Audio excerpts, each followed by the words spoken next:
Now, what is the Raila Ruto weak point? What is the weak point of the two gentlemen combined in 2027? That is going to form the basis of this analysis here today. But kindly, before I do so, if this is the first time you're watching our videos, please make sure that you subscribe, like, and comment, because that is the best support can always give this channel. For those who've been following what you're doing here, I want to thank you so much. For those who've been supporting my channel, thank you so much. My number is always there. You can always come through whenever you can. Thank you so much for those who are doing so. Now let me proceed. Now, of course, Raila Odinga, as I said in other videos, they have combined with William Ruto to ensure that they have maintained the seat in 2027. Raila Odinga wants to be elected in the AU, and he wants to ensure that William Ruto as well has retained his seat in the country. And I have to tell you that they are determined beyond any measurable doubt to ensure that William Ruto has become the president and Raila Odinga is going to the AU. Now, but what are these weaknesses do these two people have that are going to really hinder their success? Now, on this channel here today, I want to talk about the weak point in the 2027 general elections that I feel strongly that can make William Ruto not to become the president in 2027. The first one is this: is the turnout in Nyanza.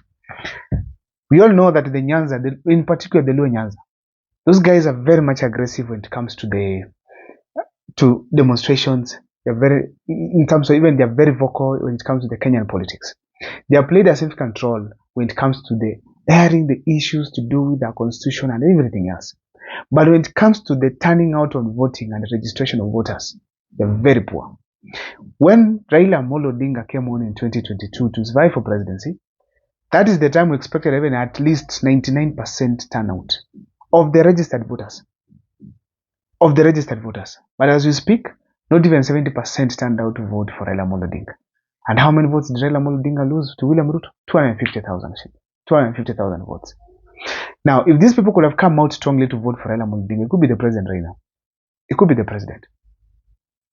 Also, when it comes to registration of voters, we also, during the last days of registering of voters, we saw huge queues, people trying to go and get registered. Yet they didn't do it early enough. So they didn't really come out in strong numbers to go and register to support Raila Odinga to the presidency. Okay, so such kind of poor turnout on voting and registration, it's one of the weakest points of Raila Odinga's support to William Ruto. If you compare these people with the mountain region, you can tell what I mean. Those people register and they vote. When others see long queues and move, the Mount Kenya people stay on the queue, eat on the queue, and ensure they're voted. They wake up very early to go on the queue and vote. So therefore, the turnout in Nyanza region is a problem. It's not only Nyanza region, particularly the Luo Nyanza. I'm also talking about now the Western here. The turnout in Western was also not good enough last time. Let's assume because of the Batero seat that was postponed in Kakamega. But the fact is the turnout is never that good. Probably it's because they didn't have a deputy, neither did they have even a presidential candidate. But the fact remains that the turnout was not good as expected. If at all William Ruto was supposed to get a proper turnout, if actually William Ruto had Wetangula and Mudavadi, the top big politicians from the Western region. So that means if at all the turnout was to be big, it was to be on William Ruto's side. But he didn't get the 30% he expected. So that means very well that it's very clear. The turnout from the Western and the Nyanza, Luo Nyanza combined, it might not even hit the percentage that is required for them to beat the opponents of William Ruto in 2027. Particularly if Mount Kenya votes against William Ruto. That one you have to accept that. Another weak part I saw here is Raila Odinga not being in the campaigns. Remember, the turnout in Nyanza has been because of Raila Odinga's availability on the ballot. Now, Raila Odinga will not be there. Whether he wins AU or not, Raila Odinga will not be in the ballot as a presidential candidate. So that means the turnout will not be the same as the one that was there before. Either in 2022, 2017, or even in 2013. It will not be the same again. Now, that kind of Raila's missing, even in the cost. Raila Odinga will not be there in the ballot. And some of these kingpins of Raila Odinga might not be able to deliver because this is not Raila Odinga they'll be campaigning for. They'll be campaigning for William Ruto, whom Kenyans right now reject. So there are some other regions in this country, like the Maasai land.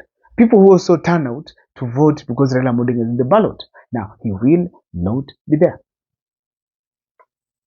Now, from the 6.9 million Raila Odinga received, 6 point something, almost 7 million, we had almost 1 point something million votes from the mountain region. From the mountain region. So if you remove the mountain 1.9, so he has 5. He has 5 point something. So that means it is very clear that Raila Odinga missing the ballot will not give Ruto enough muscles. Not give Ruto enough muscles. That means that is a weak point. Raila Odinga not being in the ballot. Another thing that I feel strongly here is the negative attitude towards Ruto. Right now as we speak, especially the elites in this country, those youths who have gone to school, are educated, graduated, whether working or not, those who have finished high school, who have had an experience of who is William Ruto, those people hate William Ruto and there's nothing good he can do except to impress them. There's nothing good. As we speak today, they have to put political strategies to ensure that they have won the seat in 2027, but not through the popular vote of the people. That one will not happen. And people have voted because they love Ruto, it will not work. They have to put other strategies to ensure that they have won the election in 2027. That is William Ruto and Raila combined. But if it's on the basis of popularity, it will not work.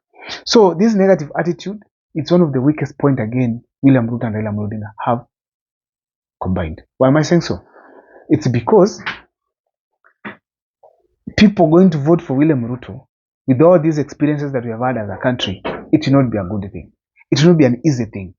If you saw one of the graduation ceremonies that we had in the country, I think it was multimedia.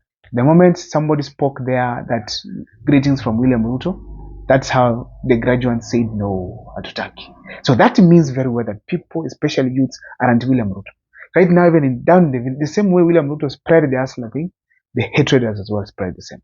So that kind of a negative attitude is also another weakest point that William Ruto and Raila Odinga are facing, and I don't know how they fix it. Now, another thing is this.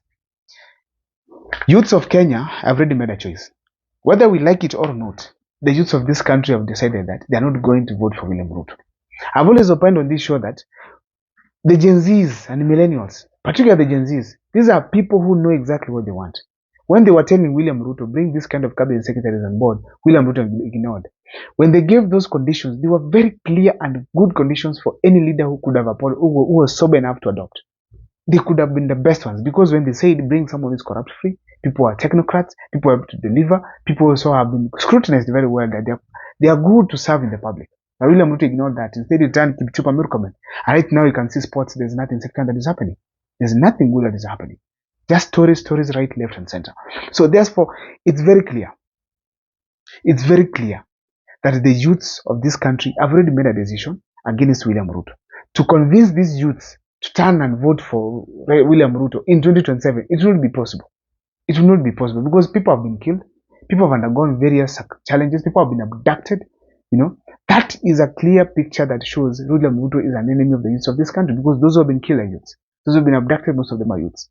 Now, another thing is that William Ruto has failed completely to manage the professional groups in the country. That's another weak point. Doctors are striking right, left, and center. Teachers are complaining right, left, and center. We have lecturers striking. We have civil servants even at some point also who are striking. When these professional groups keep on crying, they pass the same message to other professional groups and to other groups. So the middle class and the upper class, even the lower class, it is now against William Ruto. So basically to convince this group to come to William Ruto again in 2027 to be very hard. So therefore, the narrative that you don't have money, it might not work, because as we speak right now, nobody is accepting William Ruto across the country unless miracles happen or William Ruto changes his way of leadership. I don't know what is your take. Those are the weak points I believe that William Ruto and Raila Odinga combined have that will hinder their success in 2027. See you next time for more videos. Please make sure that you subscribe, like, and comment, because that is the best support for this channel. My name is Abel Mukwa.